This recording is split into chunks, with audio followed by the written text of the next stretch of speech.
What is going on, my broskiis? My name is Toadskii, back again here to bring you guys yet another One Piece Treasure Cruise video. And in today's video, we're here to talk about my man Kaido, and also the lead performers in the brand new Kizuna Sugo Fest exclusive character. The brand new dual unit has arrived, and this character is pretty interesting. Definitely took the community by storm, a very unexpected arrival in the game. And in today's video, we're going to be taking him into the current GARP challenges. Now, as of this month, recording in December 2021, we've only got 2 GARP challenges active this month, Heavenly Demon as well as the Navy Challenge, and we're going to be using Kaido and the lead performers as double leads, clearing both of them, and they are actually pretty impressive, and they get through those particular quests very comfortably, as you guys will see in this video today.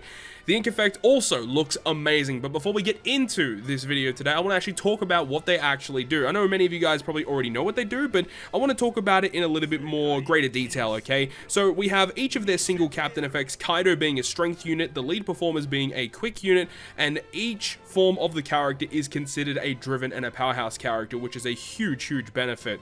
So having a look at the dual captain effect of this character, when you activate their special to become the dual form, they give strength, quick, and powerhouse characters 5 times attack, 1.3 health, and at the start of the quest reduces those characters' cooldowns by 2 turns, very nice to have. Also reduces the required number of switch effects to be used for their super swap effect by 8, and also if you have 6 characters that are powerhouse on your crew, you deal 600 times his attack and type damage to all enemies at the end of the turn. An incredible captain effect. Honestly, it is such a good captain effect, though you are quite restricted, and we'll talk more about it throughout the video today.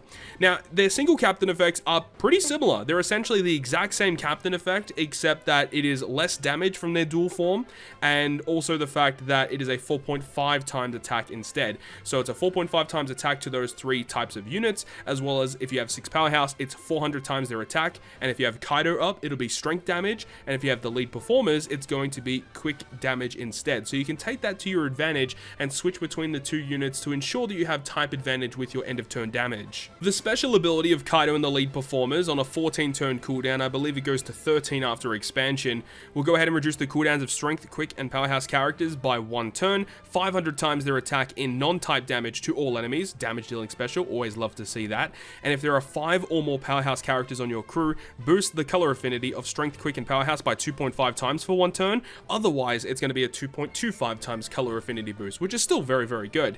And then also combines to the dual unit Kaido and the lead performers for 3 turns. Now, obviously, we want to talk about their swap effect. Now, their swap effect is pretty generic, only removing special bind from themselves and giving themselves a guaranteed matching slot through block orbs, which is like pretty mediocre. But of course, remember, if you are using them as a captain, that means that their super swap effect is going to be ready from the start of the quest. Their super swap effect is incredible, removing special bind, giving themselves a guaranteed matching slot, also setting their special to max, and then also dealing 500,000 damage to all enemies that bypasses all defensive effects, including normal attacks only.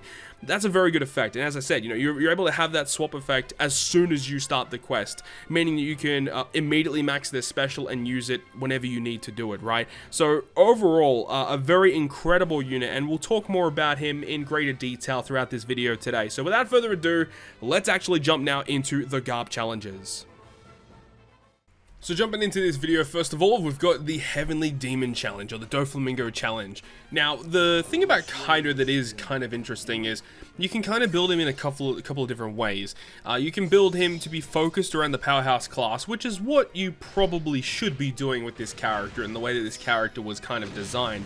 But interestingly enough, he also has the capabilities of just being a type captain. You can make a strength team, a quick team, or a powerhouse team with this guy, and that's kind of nice. You got a couple of different avenues to kind of explore with Kaido and the lead performers. Now, throughout this video today, we're mainly going to be showcasing just the powerhouse class and how you can kind of use that to your advantage in these quests. We are building for the strength powerhouse class, by the way. We have the versus Navy and versus Doflamingo both covering strength units, but we are still trying to maintain those 6 powerhouse characters in our crew, because by doing that you get a couple of different advantages. The first of which being you actually get access to the end of turn damage. If you do not have a full team of powerhouse characters, you do not get the end of turn damage with Kaido, which is probably the biggest drawback of the unit. And building just mono powerhouse with a character in 2021 like, it's obviously doable, but it's not like the most fun thing to do, unfortunately. But of course, once you do get the full team of Powerhouse and you have your team built correctly, getting through content is a breeze because of their amazing end of turn damage. And then that end of turn damage is also classified as type damage. So whatever color the captain is at the time, whether it be the lead performers being quick or Kaido being strength, that's the color of your end of turn damage, meaning you can use it to your advantage and switch into the right color to ensure that your end of turn damage is hitting for, you know, neutral or super effective damage at any point, which I think is a huge benefit to the unit overall. And it means that at this point you can have a Kaido that does strength end of turn damage, a dex end of turn damage, and now a quick end of turn damage with even V1 Kaido, and then also this Kaido with the lead performers and, you know, Kaido himself, the dual unit, which is kind of interesting, you know, that there are different avenues of end of turn damage that you can explore. And then of course you can't talk about this unit without talking about their super swap ability. Their super swap ability is quite incredible, being able to completely max special charge themselves and also deal 500,000 damage that bypasses any defensive effect, including normal attacks only. Just all of that combined with this unit is quite incredible and makes speed farming easy content just an absolute breeze. Because at the start of the quest with his captain ability, his super swap is going to be active. And I love that they've built a dual unit that's actually supposed to be built as a captain, because their solo captain effects are like characters that you would see like a regular super class or a super type character in 2021. 4.5 is very, very good and very respectable, right? And of course in their dual form they get access to that 5 times boost. So I love the fact that they're making these solo captain effects actually good, and this is what I would like to see from dual units moving forward. Captain abilities that can hold their own, but if you get that dual form, you get a slight upgrade. That's what I would like to see for dual units.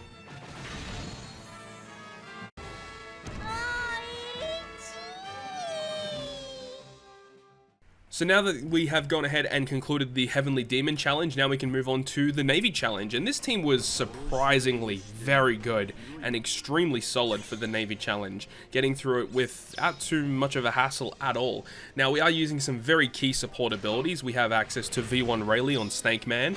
We have the Otama Treasure Map Rare Recruit character attached to Lin Lin. And we also have Condoriano, which I think might be the first time on the channel that I've actually ever showcased this unit. But all three of these supports are just so good and make this fight so much easier, because all three of those supports that we had just mentioned all activate on the stage with Smoker, Hina, and Toadskii, which allow us to remove all of the debuffs, lock our slots, and also give us a full board of matching slots just with those 3 support effects active.